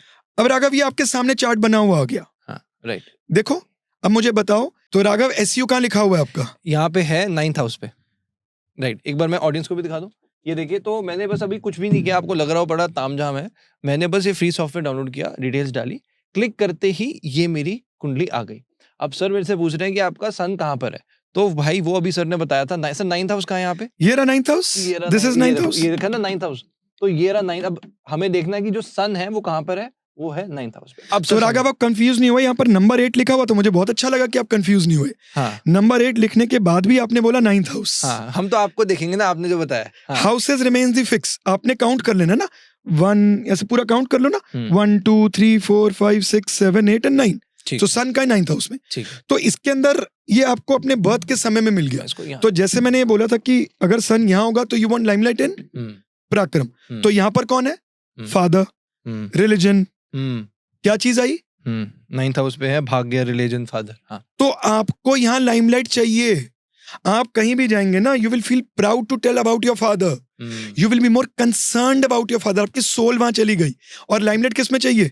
99.9% राघव, आप अपने भाग्य के ऊपर खेलेंगे ही खेलेंगे। आप ये बोलेंगे, अरे यार भाग्य से हो जाएगा मेरा काम, परमात्मा मेरा काम कभी नहीं रोकते हैं। आपकी लाइन में आनी शुरू हो जाएंगी ये चीजें, अगर ये आपका टाइम ऑफ बर्थ एग्जैक्ट होता तो। अभी हमने टेंटेटिव लिया है। तो सर इसमें मतलब बेसिकली हम क्या कर रहे हैं, जो प्लैनेट्स हैं जैसे सन हो गया, मून हो गया, हम देखेंगे कि उसकी प्लेसमेंट हमारी कुंडली में कहाँ है और उसके हिसाब से प्रेडिक्शन दे रहे हैं। Exactly, got it. अब मुझे वो लॉजिक समझ आ रहा है। हमने सिर्फ देखा कि हाउसेस की डिस्क्रिप्शन आपके पास है, प्लैनेट कौन सा है, गॉट इट। सूर्य का काम क्या है, the area where you want limelight. Third house में हमने एग्जांपल लिया, आपको लाइमलाइट चाहिए थी, things related to the third house. ठीक है, जब हमने आपकी कुंडली बनाई टेंटेटिव, उसमें आए 9th हाउस, तो हमने फीचर्स क्या ले लिए? 9th हाउस के ले लिए। अच्छा, कि आपको वहां लाइमलाइट चाहिए। तो इसमें हम सिर्फ सन देखते हैं और भी सारे ग्रहों की बताने वाला हूँ। अच्छा, सब बता दोगे सारे? अरे वाह, ठीक है, got it. So what is moon? Moon क्या बताता है जी? बताओ जी। Moon is the area which where you are not settled, unstable होते, यू वांट चेंजेस, आपको वहां चेंजेस चाहिए, कीप्स ऑन चेंजिंग। तो मान लीजिए कि अगर आपका मून 2nd हाउस में प्लेस्ड है, मून 2nd हाउस में प्लेस्ड है, तो आप क्या बोलोगे? मून 2nd हाउस में तो फैमिली और मनी इससे रिलेट करेंगे। बिल्कुल, आप सीधा बोल दो, प्रिडिक्ट कर दो, गलत नहीं होगा, मेरे पे विश्वास रखो। सीधा बोल दो कि आपके फाइनेंसेस स्टेबल नहीं रहेंगे, आपका माइंड वहीं रहेगा, आपके रिलेशन विद योर फैमिली ऊपर नीचे होते रहेंगे because you want changes. Got it. Instability है तो ऑब्वियसली भाई 2nd हाउस में ऊपर नीचे होता रहेगा चक्कर। Got it. अगर यही मून लग्न में डाल दूं तो आपकी पर्सनालिटी में फ्लक्चुएशंस होंगी, आपकी सोच में फ्लक्चुएशन होगी। मतलब वो चीज फिक्स नहीं है, किसी भी आप किसी भी हाउस में डाल दो। और आप खुद भी वहां चेंजेस ज्यादा करते हो ना, क्योंकि चंद्रमा है, 15 दिन होते हैं, 15 दिन नहीं होते, दिस इज कैरेक्टर। अब जैसी मून अगर मैं बोलूं कि 5th हाउस में है हमारा, तो इसका मतलब कॉलेज लाइफ जो है हमारी फ्लक्चुएटिंग, मन नहीं लग रहा है, मन नहीं लग रहा, मैं कॉलेज चेंज कर रहा हूँ, क्यों मेरा मन नहीं लग रहा है? कभी कभी बहुत खुश हो, कभी बिल्कुल खुश नहीं हो, फ्लक्चुएट कर रहे हो। गॉट इट, ठीक है, समझ गए, राइट। तो नेक्स्ट प्लेनेट पे आते हैं राघव। मुश्किल तो नहीं लग रहा ना अब तक? नहीं, अब समझ आ रहा है, सेट थोड़ा इजी लग रहा है। सो नेक्स्ट प्लेनेट पे आते हैं Venus. Okay, Venus. What is Venus? Venus is the area where you want comfort. Venus is the area जहां आपको चाहिए आराम और लग्जरी। Got it. अब मान लीजिए कि आपका वीनस 4th हाउस में स्थित है। मान लीजिए आपका वीनस 4th हाउस में, 4th हाउस में, तो आप मदर के साथ, घर के रिलेटेड आप क्या चाहोगे? Comfort and luxury. आपके पास अच्छी गाड़ी होगी, आपकी गाड़ी को एक भी स्क्रैच आ जाएगा ना, फटाफट से वर्कशॉप भेजोगे, इसको अच्छे से करा के लेके आओ, क्योंकि लग्जरी के प्रतीक आपका प्यार बढ़ जाएगा। घर में आपके पास वो सारी चीजें अवेलेबल होंगी जो नेसेसिटी के बियॉन्ड है। रिक्लाइनर चेयर जैसे लोग घर पे ले आते हैं, हाँ आराम कर दे यार घर पे, उनको घर पे बहुत आराम मिलता है।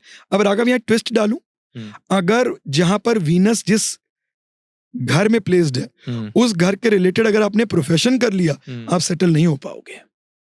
क्यों नहीं हो पाओगे? क्योंकि लॉजिक लगाओ, प्रोफेशन क्या है? कर्म, हार्डवर्क। ये तो कंफर्ट है, ये तो कंफर्ट आ गया। तो जहां वीनस है अगर उसके रिलेटेड काम कर रहे हो, चौथे भाव से काम क्या निकलेंगे? घर बनाना, हॉस्पिटैलिटी इंडस्ट्री, केयरिंग, नरिशिंग का कोई काम, आप सक्सेसफुल नहीं हो सकते हो। दुनिया की कोई ताकत सक्सेसफुल नहीं कर सकती आपको इसमें, क्योंकि आपने कंफर्ट वाले जोन का काम कर लिया। राइट। एक सा डाउट इसमें मेरा ये आ रहा है कि जैसे अभी हम जो बातें बता रहे हैं, ये मेरी करंट लाइफ से है या मैं फ्यूचर को प्रेडिक्ट कर रहा हूँ? ये आपके प्रेजेंट के साथ साथ आपके करंट लाइफ को भी बता रहा है और फ्यूचर में आपको बता रहा है कि ये गलतियां मत करना। राइट। ठीक है, बट ये प्लैनेट्स मूव भी करते हैं राघव। अच्छा, उसको पार्ट 2 में सीखेंगे। अच्छा, अभी इतना, हाँ, धीरे धीरे चलेंगे ना, धीरे धीरे। अभी आज इतना प्रिडिक्ट करो कि अपने आप को जान लिया, पता लग गया कि मैं कैसा हूं, मेरी पर्सनैलिटी क्या है। सीधा पता लग गया यार ये इस हाउस में, इस हाउस के रिलेटेड मैं काम नहीं करूंगा। वीनस रिलेटेड काम कर सकते हो आप, लेकिन इस हाउस के रिलेटेड काम नहीं करूंगा, क्योंकि ये हाउस में मुझे कंफर्ट चाहिए। Got it. What is Rahu? Rahu is the area where you are obsessed. आपको जनून है वहां, पैशन, ओवर, और एडिक्टिव भी है। राहु एडिक्टिव भी है। राहु क्या है? अपनी ओवर अटेंशन डाइवर्ट करता है। तो आपकी कुंडली में जहां पर भी राहु प्लेस्ड होगा, ना चाहते भी आपका ओवर ध्यान वहां रहेगा। अगर हमारा राहु यहाँ पे है तो ये किस चीज का है? रोग, ऋण, शत्रु। 6th हाउस है। जॉब के अंदर ओवर ऑप्टिमिस्टिक, मुझे बहुत हाई पहुंचना है, मुझे बहुत हाई पहुंचना है। राहु क्या करता है? राहु पाताल का राजा है, आपको फ्लक्चुएट करवाता रहेगा। बीमारी अगर कोई लग गई तो इजीली पकड़ में नहीं आएगी। टेस्ट पे टेस्ट करा रहे हो, चीज निकली छोटी सी, ठीक है। मान लीजिए राहु आपका 8th हाउस में है, तो सारा समय ध्यान किस में लगा रहेगा? सारा समय ध्यान किस में लगा रहेगा? अनअर्न्ड मनी कैसे बनाऊं, इन्वेस्टमेंट कहां करूं, पॉन्जी स्कीम कौन सी ऐसी करूं जहां मुझे मेहनत ना करनी पड़े। राहु क्या है राघव? सिर्फ ऊपर का हिस्सा, गर्दन भगवान विष्णु ने काट दी थी ना सुदर्शन चक्र से, तो वो क्या है? नारायण का कट। जब नारायण ने राक्षस को काटा तो ऊपर का हिस्सा दिमाग, तो इसने यहाँ मेहनत नहीं करनी, सिर्फ दिमाग लगाना। पॉन्जी स्कीम्स, इन्वेस्टमेंट्स, यहाँ पैसे लगा दूं, एंसेस्ट्रल मनी आएगा तो यूज करूं, कैसे करूं, कहां करूं, है ना। राहु इन दी 8th house, moon in the 12th house. जो आप प्रॉब्लम बोल रहे थे मेरे से स्टार्टिंग में, उसका कॉम्बिनेशन बन जाता है। पॉर्न वीडियोस, एडिक्शंस, हिडन है ये, हिडन, उसका काम बन जाता है। समझ में आया? सो हम क्या कह रहे हैं? Rahu is the area where you are obsessed. तो अगर 8th हाउस में राहु आएगा तो ऑब्सेशन किस में रहेगा Raghav? Ponzi schemes, investments. 6th house में आएगा तो किस में रहेगा? जो रोग हैं, परेशानी, रोग तो पकड़ में नहीं आएंगे, क्योंकि राहु एक्चुअल में छाया है। तो आप ज्यादा किस में रहोगे? जॉब, कैसी जॉब करूं यार, मेरे दुश्मन है ना, मुझे जीत के आना है। अननेसेसरली कॉम्पिटिशंस करते रहोगे, नहीं भी करोगे तो खुद से हो जाएंगे। आप नहीं कर रहे हो, लोग आपसे कंपटीशन कर रहे हैं। राहु है ना, इन्वॉल्व रखना, ऑब्सेस्ड रहोगे, जीत तो मेरी होगी। ये पता कौन से लोग होते हैं राघव? अगर आपने देखना, इसका एक ट्रेड बता देता हूं, आपने बोला तो, जो बच्चे जिनका कोई एग्जाम है अगले दिन और पूरे घर को पता है इसका एग्जाम है, Rahu in the 6th house, मेरा कल एग्जाम है, मेरा कल एग्जाम है, मेरा कल एग्जाम है, सारे शांत हो जाओ। बहुत ओवर करना, ओवर ऑब्सेस्ड है। अरे भाई पेपर तो हमने भी दिए हैं, राइट? वो माँ बाप नहीं बोल देते, बेटा तू ही कर रहा है, हमने तो कुछ किया नहीं, सारी समय तुम्हें ही है। सो केतु क्या? राहु की बात की है तो केतु की भी कर लेते हैं। केतु क्या? धर। So Raghav, Ketu is the area, at least you will be getting one setback in life. एक सेटबैक उस घर के रिलेटेड जरूर मिलेगा। और केतु क्या है? केतु सेज कि मैं डिस्ट्रक्शन हूं, मेरे से प्यार मत करो। जहां मैं बैठ गया वहां अगर आपने प्यार किया तो मैं आपको हेडलेस कर दूंगा। हेडलेस आदमी कैसा हो जाएगा? बिना सोचे समझे स्टेप्स लेगा, उस घर के रिलेटेड नेगेटिव इफेक्ट्स आएंगे। मान लेते हैं, आप मुझे प्रेडिक्ट करके बताओ, Ketu is in the 2nd house, family में पैसे में दिक्कत आएगी। एब्सोल्युटली, एटलीस्ट एक कैरेक्टर को ये डिस्ट्रॉय करेंगे ही करेंगे। इसकी रेमेडी क्या है? मैंने आपको एक लाइन बोली थी ना, whenever you give you get in abundance. तो आप यहां पर पैसों के बारे में सोचना छोड़ दीजिए, प्यार मत कीजिए। जो खर्चा हो रहा है जैसे हो रहा है, आ जाएगा, अपने परमात्मा देंगे, ज्यादा प्यार मत कीजिए, ठीक है? So Ketu is the area where you need to bow down. यहां पर आपका हेडलेस या एक सेटबैक लगना तय है, ठीक? अब मान लीजिए ये केतु को किसी और हाउस में डाल 6th हाउस में डाल दो, 6th हाउस में डाल दो, क्या होगा? तो आपका लोन वोन में बहुत परेशानी है। सीख गए ना, सीख गए। ऐसे जब तक लोन ले लें, उनको मिलने में भी बड़ी दिक्कत आती है, ले लें और चुकाने में उससे भी ज्यादा दिक्कत आती है। उसके बाद वो अपनी जॉब में डिससैटिस्फाइड रहते हैं, फ्रीक्वेंट चेंजेस करते रहते हैं, नहीं भी कर रहे हैं तो many times they land up at a dead and, T point पे पहुंच गए, समझ में नहीं आ रही राइट लाइन लेफ्ट जाए। तो आप इजीली प्रिडिक्शन कर सकते हो इससे। सर इसके तो आप वो भी बताते रहो, क्योंकि यहाँ पे ना ऐप में इसके वो इनिशियल्स हैं। राहु का होता है RA, ठीक है, केतु का होता है KE, first two letters, first two letters. Okay. अब मंगल क्या है Raghav? Mars is the area where you are behaving like a military man, you are ready to take the responsibility, you are ready to take the lead. वहां पर आपकी over energy आ गई। अब जो लोग डरते हैं मांगलिक होने से, आज के बाद डरना बंद। मांगलिक होना कोई दोष नहीं है। मांगलिक क्या है? रिलेटेड टू दैट हाउस आपकी एनर्जी एक्स्ट्रा है, ओवर है, ठीक है? तो मान लीजिए अगर मंगल 10th हाउस में, तो हम क्या बोलेंगे Raghav? Mangal is in the 10th house, कर्म करने की बहुत ज्यादा एग्जैक्टली।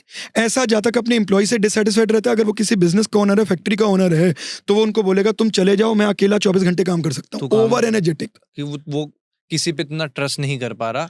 18 घंटे 20 घंटे काम करते हैं, 4 घंटे सोते हैं, और मैं जानता हूं ऐसे लोगों को। ऑलवेज दे आर वर्किंग, और उसके क्या होता है फिर उनकी एनर्जी मैच नहीं करती सामने वाले के साथ, ठीक है? Got it. Mercury is the area where you get educated. Mercury is the area where you get educated and you are intelligent. वो आपकी कुंडली में जहां भी बैठ जाएगा, वहां आप इंटेलिजेंट होगे, वहां आप एजुकेट करोगे अपने आप को। अब जैसे किसी हाउस में डालो, so let's say Mercury is in the 11th house. Mercury is in the 11th house. ये हमारे विराट कोहली साहब का भी कॉम्बिनेशन है, मर्करी वाला। Mercury in the 11th house. और आप कहोगे सर ये तो बहुत बढ़िया है। Mercury means we are educated and we are intelligent for fulfillment of our own desires. 11वां भाव किस चीज का बताया था? Social circle, desires, overall desires के लिए तो इंटेलिजेंट भी है, एजुकेटेड भी है। तो फिर आपने विराट साहब की कुंडली में क्यों बोला कि उनका बुध खराब है? वो तो 5 नंबर का उनका बर्थ है। हाँ। क्योंकि उनका मकरी, उसका DNA देखोगे तो वो चित्रा नक्षत्र में है, जो कि एजुकेशन का मतलब क्या होता है राघव? हम पढ़ के एजुकेट करके सीखते हैं, और जिस समय में हम पढ़ रहे होते हैं हम कुछ गलतियां भी करते हैं। पहली बारी में तो किसी चीज में परफेक्ट नहीं होते, वी आर एजुकेटिंग आवरसेल्फ। तो वो जब नए नए आए तो उनका मकरी अफ्लिक्टेड था, क्योंकि वो मंगल के नक्षत्र में था। He was very aggressive in speech, जल्दी से लड़ाई झगड़ा, स्लेजिंग ब्लेजिंग थोड़ा बहुत कर करा देते थे, बट ही एजुकेटेड हिमसेल्फ, मकरी ने दिया। अब तो बहुत ज्यादा उनका मैच्योरिटी लेवल देखो कितना अच्छा हो गया, ही सो हम्बल नाउ। सुपर। और ये उनकी एनर्जीज बता रही हैं, ठीक है? मकरी ने एजुकेशन दिया, he is intelligent enough to know how to make his gains, how to fulfil his desires. आप उन्हीं के लेवल के किसी और क्रिकेटर को देख लीजिए और उनकी नेटवर्क देखिए और दूसरे की देखिए, you will get the answer. ठीक है सर, अपनी लाइफ को एक ऑप्टिमाइज तरीके से जीना आ जाता है, जो वो चाहते हैं उसको बेसिकली चैनलाइज कर पाते हैं इसका। एग्जैक्टली।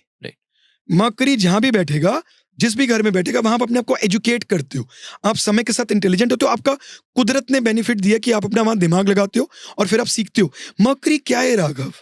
मकरी एक बच्चा, एक एडोलेसेंट है जो समय के साथ अपने आप को ग्रो करता है।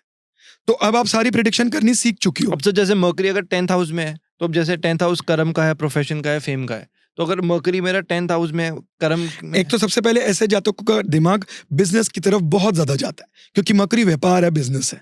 ऐसे लोग बहुत ज्यादा अपने को जॉब में स्टेबल नहीं रख सकते हैं, क्योंकि उनका दिमाग क्या, they are frequently they are educating themselves.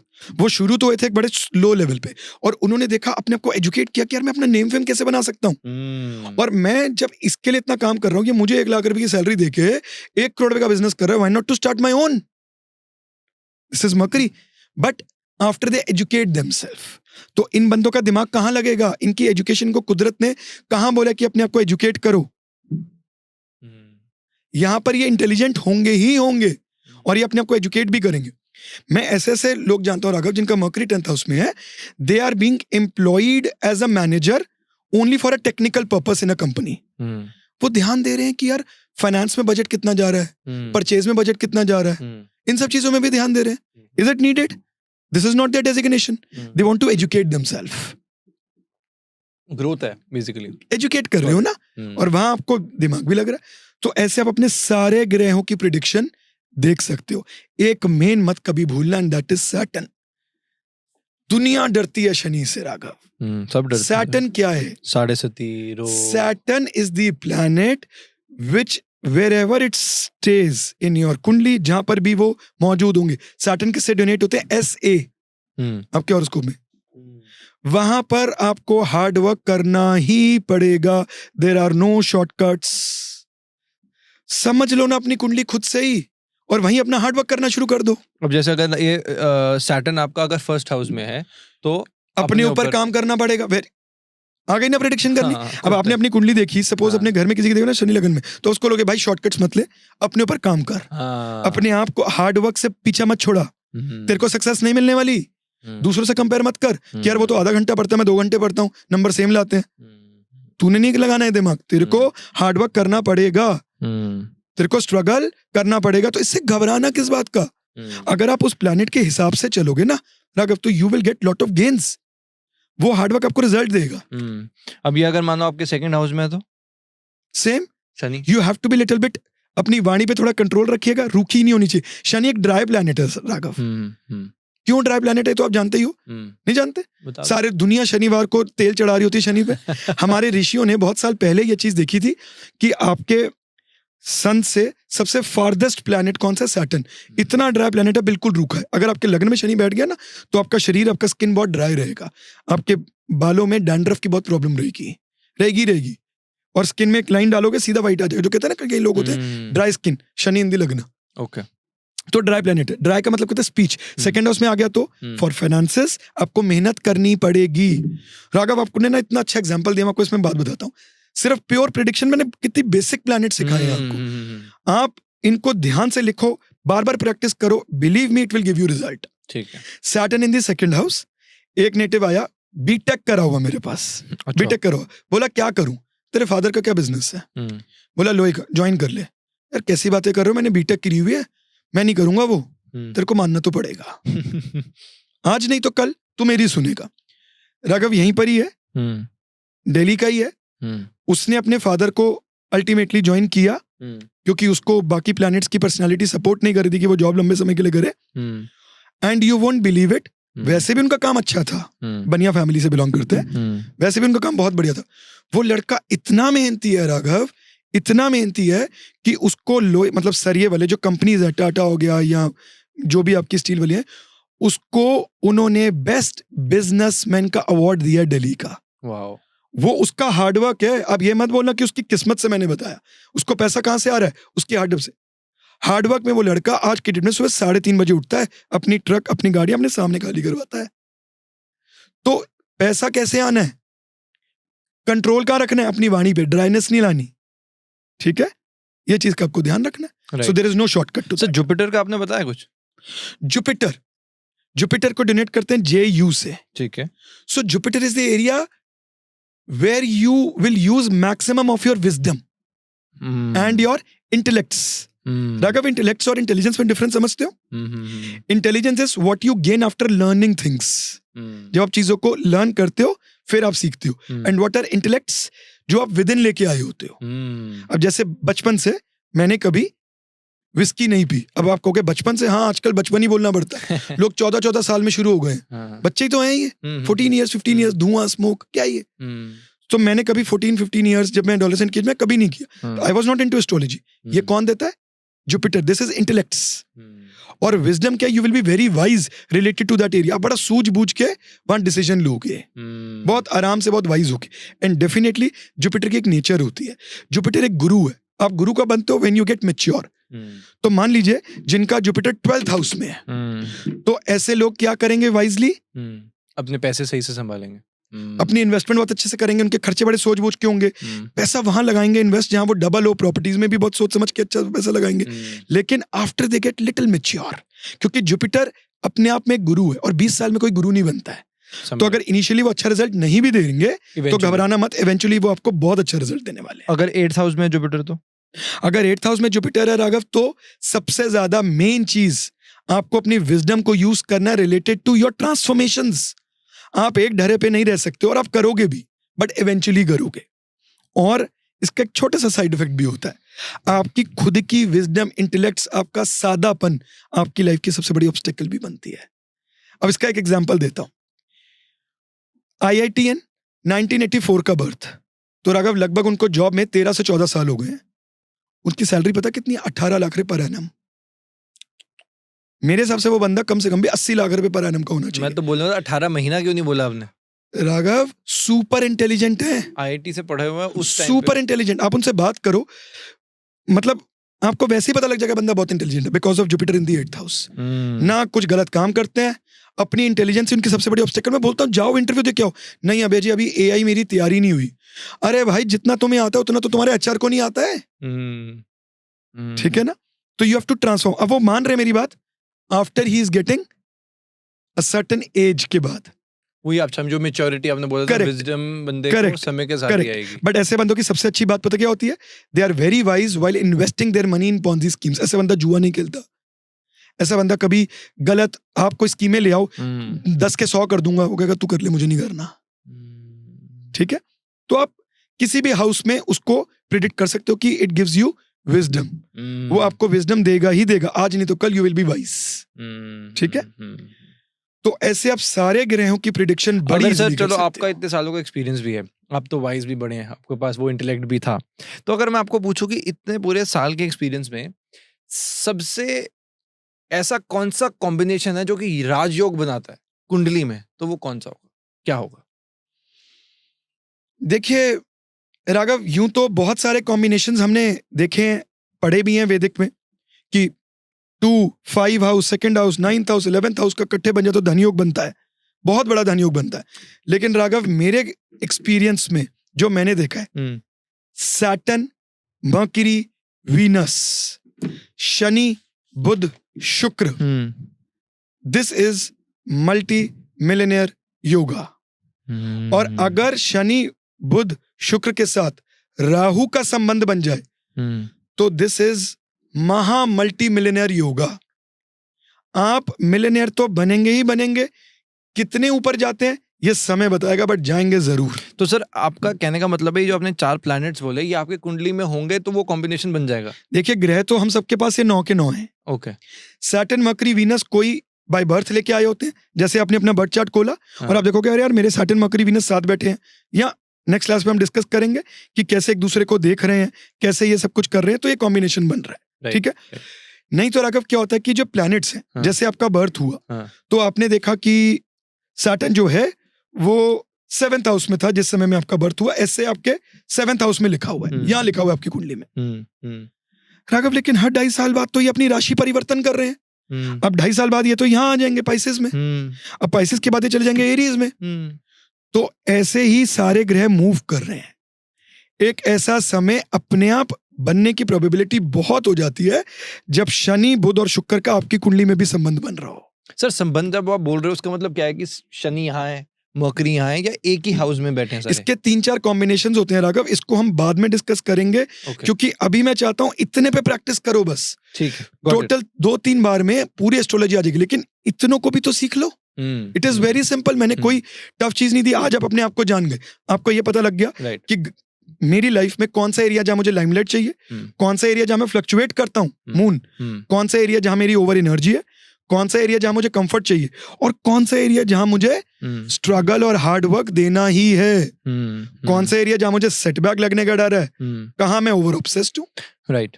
तो अच्छा सर, अगर जैसे सेकंड हाउस हमारा पैसे वाला है, तो कौन सा प्लैनेट सेकंड हाउस में होगा तो पता लग जाएगा कि वो पैसा आने वाला है या पैसा अभी बहुत है, मतलब वो कैसे? राघव, आप पूछ रहे हो कि सेकंड हाउस में कौन सा प्लैनेट है जो कह सकता है कि ये इस जातक के पास पैसा तो पक्का आएगा। सो मान लीजिए इसके कुछ 2-3 कॉम्बिनेशंस होते हैं। अगर वीनस सेकंड हाउस में प्लेस्ड हो तो पैसे आने की प्रोबेबिलिटी बहुत ज्यादा बढ़ जाती है। वीनस कंफर्ट है, लग्जरी भी है। अच्छा। राहु भी अगर यहाँ पर प्लेस्ड हो तो भी पैसा आने की प्रोबेबिलिटी बहुत बढ़ जाती है, बट इसके साथ एक तिगड़म आती है। राहु अपने साथ कभी भी बिना तिगड़म के नहीं आएंगे। अच्छा, अगर वीनस आ जाए तो सॉर्टेड है। राघव, यहाँ पर ना बस एक चीज देखनी होती है, and that is Venus comfort zone में होनी चाहिए। ठीक है, मतलब थोड़ा सा मतलब कि हर राशि के हिसाब से, भाई इतनी सारी राशियां हैं, इतने सारे ग्रह हैं, कोई आपस में मित्र होंगे, कोई आपस में दुश्मन होंगे, कोई आपस में न्यूट्रल होंगे। तो ये हमें देखना है कि वो वहां पर जो है वो दुश्मन नहीं होने चाहिए, उनके ऊपर कोई गलत इंपैक्ट नहीं बढ़ना चाहिए, उनके ऊपर कोई बुरा वो नहीं होना चाहिए। लेकिन प्रोबेबली जो आपका क्वेश्चन है, अगर वीनस सेकंड हाउस में आ जाए तो आपके फाइनेंसेस गुड होने की probability is very. Got it. मकरी आ जाए तो भी, मकरी आ जाए तो भी। और जो लोग कहते हैं सैटर्न पैसा नहीं देता, मैंने अभी आपको एग्जांपल दिया, वो जो लोहे का काम करते हैं सैटर्न, क्योंकि सैटर्न स्वराशि का इसकी कुंडली में। स्वराशि का मीनिंग क्या होता है समझते हैं आप? स्वराशि मतलब अपनी राशि का। सैटर्न के 2 हाउसेस है ना, 10 एंड 11, 2 राशियों को रूल करते हैं ना, कैप्रिकॉर्न एंड एक्वेरियस, वो अपनी राशि के थे, इसलिए दे रहे। बट अभी आप ये मत समझो, अभी आप सिर्फ अपने आप को जानो। बेसिक समझ लिया, ठीक है। अब राहु का कुछ बता रहे सर, राहु जब भी आता है प्रॉब्लम। राहु बड़े फ्लक्चुएटिंग प्लैनेट है राघव। हम ये नहीं बोल सकते हैं कि राहु एक पर्टिकुलर हाउस में हमेशा आपको अच्छा रिजल्ट ही देंगे, बहुत अच्छा दे रहे हैं। एक चीज का खास ध्यान रखना, ये सबके लिए फ्लैट प्रेडिक्शन है। जब भी राहु की महादशा आई है तो आता हुआ राहु या जाता हुआ राहु कुछ ना कुछ लेके जरूर जाएगा अपने साथ। बी प्रिपेयर्ड, उसकी रेमेडी जरूर कर लेना। अगर आपको आते हुए राहु ने, राहु की महादशा शुरू हुई, महादशा मीन्स टाइम पीरियड, वो time period ruled by Rahu, उतने साल राहु ही आपके कुंडली में रूल कर रहे हैं। राघव, मान लो कि आपको वो बहुत पैसा दे रहे हैं, तो जब उनका टाइम पीरियड ओवर होगा वो आपको यहां से यहां गिरा देंगे, कुछ ना कुछ तो ले जाएंगे आपसे। तो इस टाइम पे राहु या आपकी हेल्थ में तो कुछ ना कुछ जरूर करेंगे। उल्टा भी हो सकता है, आते हुए राहु ने आपको बड़ी परेशानियां दी, जॉब में हर जगह दिखते, लेकिन जब कुछ समय निकलेगा, जाने वाले हैं, तो आपको बहुत अच्छी अपॉर्चुनिटीज दे जाएंगे, बहुत बड़ा ब्रेक थ्रू मिल जाएगा। राहु कभी भी एक सा रिजल्ट दे। The toughest planet to understand in kundli, जो मैं प्रिडिक्शन में सब अपने स्टूडेंट्स को सबसे मुश्किल और सबसे बाद में बोलता हूं कि अब मैं आपको बोलूंगा कि इस पे दिल खोल के प्रिडिक्शन करो, that is Rahu and Ketu. Right. तो सर जैसे आप बोल रहे थे राहु का, आपने जैसे बोला कि राहु में इशू भी आता है, तो आप जैसे कह रहे हो कि उसका टाइम पीरियड खत्म होता है, तो टाइम पीरियड खत्म होने का मतलब ये कि एक हाउस से दूसरे हाउस जाएगा, ऐसा कहने का मतलब? नहीं, महादशा होती है कि जब आपका जन्म होता है ना, तो आपको एक प्लैनेट रूल करता है उस समय पे। हर प्लैनेट के कोई टाइम पीरियड्स होते हैं, जैसे कि किसी का 7 साल है, किसी का 6 साल है, किसी का 10 साल है, किसी का 19 साल है, किसी का शुक्र का 20 साल है। तो अगर आपकी वीनस की महादशा चल रही है तो 20 इयर्स वीनस की आपकी महादशा चलेगी। महादशा का मतलब होता है कि इस समय पे आपके कोई भी ग्रह, कोई भी प्लैनेट्स, कुछ भी चल रहा हो, लेकिन राहु जहां पर भी प्लेस्ड होगा आपकी कुंडली में, वो अपने रिजल्ट उसके हिसाब से जरूर देंगे। वो एक्टिव हैं। राइट। तो सर अब सबसे आपने जैसे आपने बोला कि एक जो प्लैनेट्स हैं, कुछ सैटर्न जैसे आपने बोला कि हार्ड वर्क पे आ गया, दूसरे पे आ गया तो अच्छा भी बना, जैसा एग्जांपल भी दिया। ऐसा जैसे आपने एक योग बताया कि हाँ, अगर यहाँ पे भाई तुम्हारा वीनस आ जाए, राहु आ जाए, तो पैसा एक हद तक पैसा ले आएगा। सबसे बुरा कॉम्बिनेशन कौन सा? राहु इन दी 8th, moon in the 12th, Saturn in the 4th। Rahu 8th, Saturn 4th, moon 12th। जब आप राहु 8th में लिख रहे हो ना राघव, तो अपने आप ही सेकंड हाउस में केतु लिख दो। राहु और केतु हमेशा ऑपोजिट्स होते हैं। क्यों? धर और गर्दन। भगवान विष्णु जी जब काटी थी समुद्र मंथन के समय, तो वो अलग तो हो गए, लेकिन वो ऐसे रहते हैं। तो राहु के बिल्कुल ऑपोजिट सेकंड हाउस में केतु लिख दो। So Saturn 4th house, Rahu 8th house, moon 12th house, Ketu in the second house.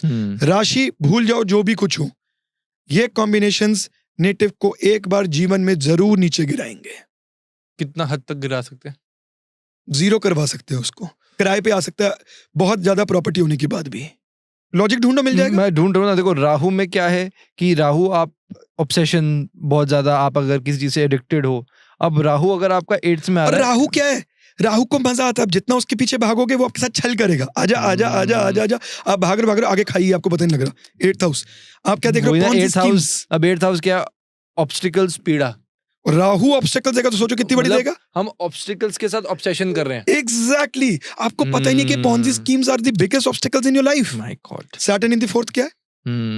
Saturn in the 4th। अब अगर मैं सैटर्न की बात करूं, सैटर्न हार्डवर्क है और वो 4th में आ रहा है। अच्छा, अब हार्डवर्क और कंफर्ट उल्टी चीजें होगी ना भाई। सीख गए, पंगा हो गया तो बहुत। सीख गए। आपने इतना टेक्निकल क्वेश्चन पूछा है राघव, और आप खुद से प्रिडिक्शन कर रहे हो, ये मैं नहीं कर रहा हूँ। You don't need anyone. अब आप 2-3 बार भी ऐसे प्रैक्टिस करोगे तो आपको समझ। मून राघव 12th, वो भूल गए आप। Moon in the 12th। अब मून इन द 12th की बात करें तो मून क्या है? मून इंस्टेबिलिटी है। अगर मून अगर हमारा 12th house, right, expenses, instable हो गए, खर्चा हो गया। मिल गया कॉम्बिनेशन, सिंपल है। मैंने कोई रॉकेट साइंस तो नहीं लगाई, इसके लिए कोई रटने की जरूरत तो नहीं है, मोटी मोटी बुक्स भी नहीं चाहिए, कुछ नहीं चाहिए, बस हल्का सा आपने लिखा, थोड़ा सा सेंस लगाओगे, हर चीज बहुत लॉजिकल लगेगी। सर सबसे पहले तो थैंक यू सो मच, इतने आसानी से इतना कुछ आ गया सभी की तरफ से, थैंक यू सो मच। एक छोटा सा डाउट जी, कि जैसे पहले टाइम में तो ये एप्स नहीं होती होंगी, तो सर ये जो हमने नंबर्स अभी है तो एकदम से सब मिल गया, तो पहले टाइम में नंबर्स कैसे लिखे जाते थे? राघव जब एक्चुअल में मैंने सीखना शुरू किया था ना, उस समय में ये वाले मोबाइल फोन्स ही नहीं होते थे, बटन वाले सिस्टम होते थे। अच्छा, कौन सी ईयर की बात है? तो ये 2007। अच्छा, तो उस समय के अंदर ना बटन वाले फोन होते थे। हाँ, और ये सब लैपटॉप में मैं वैसे भी बड़ा वीक हूँ। ओके, तो प्लैनेट तक की पोस्टिंग हमने खुद सीख रखी है। आपको ऑनेस्टली बताऊं, जिस समय में मैं सीखता था ना, तो उस समय में पहले ये सिखाया जाता था कि आप कैलकुलेशंस कैसे करें, प्लैनेट एफिमेरिस पढ़नी सिखाई जाती थी, पंचांग पढ़नी सिखाई जाती थी। आजकल लोगों को तुरंत प्रेडिक्शन सीखनी है, तो हमने तुरंत वाला मेथड दे दिया। तो सर ये नंबर्स पहले ये आते सीख लो। कैसे? आते कैसे हैं ऊपर से? जब आप ये ना होरा के अकॉर्डिंग होता है, जिस समय में आपका एक दिनमान होता है, दिनमान शुरू होता है, तो उसके समय में जिस बजे में आपका सनराइज हो रहा है, तो पहला होरा एक पर्टिकुलर प्लैनेट का रहेगा, 2 घंटे वो चलेगा, उस प्लैनेट की वो पर्टिकुलर राशि रहेगी। सन जैसे मान लेते हैं, क्विक एग्जांपल दे दूं आपको, 15 अप्रैल से 15 मई, 15 अप्रैल से 15 मई सन इज इन एरीज, सूर्य एरीज राशि में होते हैं। अब जैसे ही सबसे पहले सूर्य उदय होगा इस महीने के बीच किसी भी दिन, तो पहली लग्न राशि जो जहां हमने 5 नंबर लिखा था ना, पहला लग्न वो एरीज आएगा, नंबर 1, वो 2 घंटे रहेगा, उसके बाद वो मूव होता रहेगा 2-2 घंटे। तो हम देखते थे कि इस समय में सूर्य बड़ा महत्व था, सूर्य संक्रांति, अब ये चीजें खत्म होती जा रही है। राघव यहाँ तक कि आप निकालते हो ना, राखी कब की है, दिवाली कब की, ये सब एस्ट्रोलॉजी से तो आता है। पंचांग, ये सब पंचांग है। मुहूर्त, शादी कौन से डे में होनी चाहिए, लोग क्या करते हैं, गूगल किया, अरे ये वाले दिन अच्छे हैं शादी के, कर दिया, देखा ही नहीं है कि वो नक्षत्र आपके नक्षत्र से बेनिफिट मेल खा रहा है क्या, चंद्रमा मेल खा रहा है क्या, same month of the birth तो नहीं है क्या। सुपर्ब सर, बहुत अच्छा। अब सर क्या होता है ना, पार्ट 2 के लिए हम हमेशा कुछ ना कुछ टारगेट सेट कर देते हैं, तो अब आप मुझे बताओ ऑडियंस के लिए क्या टारगेट है, कमेंट्स, लाइक्स का, तो फिर हम इसको पार्ट 2 के लिए ऑडियंस को बिल्कुल एक्साइटेड कर दें। एक तो सबसे पहली चीज है जी कि जितना भी आज हमने सीखा है सबको अप्लाई करो, प्रैक्टिस करना शुरू करो, और अगर आपको कोई भी ऐसी रेमेडीज या कोई भी ऐसी चीज चाहिए जिसमें आपको लग रहा हो कि आप बहुत ज्यादा परेशान हो गए और आपने बहुत लोगों को पूछ लिया, कर लिया और अब आप थक हार चुके हैं, तो आप हमें कमेंट करें, हम आपको उसका आंसर देंगे और हम आपको जल्दी मिलेंगे with advance study of astrology. 2 या 3 क्लासों में आप उतने बड़े एस्ट्रोलॉजर बन जाएंगे जिनको आप इतनी हैवी फीसेस दे रहे हैं उनको भी ये नहीं पता है। क्या परफेक्ट। तो अगर हम एक नंबर देना चाहें तो क्या हम 10,000 कमेंट्स दे दें, नंबर दे दें, टारगेट दे दें? बिल्कुल दे सकते हैं। चलो, तो पार्ट 2 आपके लिए हम लेकर आएंगे एडवांस एस्ट्रोलॉजी, जैसे सर ने बताया। तो आप सभी की तरफ से sir thank you so much for your time, बहुत अच्छे से सीखा और बहुत मजा आया। मोस्ट वेलकम जी, राधे राधे, जय श्री जय कृष्ण श्री टू राधे। ऑल।